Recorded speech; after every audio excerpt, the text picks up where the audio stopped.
მადლმოსილი მოვლა უნდა. აუცილებლად უნდა.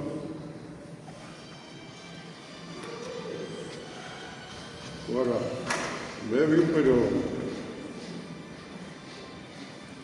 ღმერთმა გარდმოულინოს მადლის სულისაწმინდისა ყველას, ღმერთმა ამოქმედოს სულიწმინდის მადლით და მაგრამ twinier საქმეთა გარეშე სარწმუნება არის მკვდარი. უფალი ითხოვს საქმეს ჩვენგან. და ის საქმე მერე გამწყენდება ადამიანთა შორის და როდესაც შენ ასეთი ადამიანი იქნები შენს გარშემო ძალიან ბევრი ადამიანები შემოიკრიბებიან და იმიტომ რომ შენ იქნები იმედი იმ ხალხის. სრულ იმედი კი არ იქნები.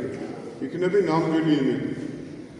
და ეს სინამდვილე მოდის მამის სისა და სულიწმინდის აყვანისცემით და სულიწმინდის მადლმოსილებით. ეს ასე მოდის.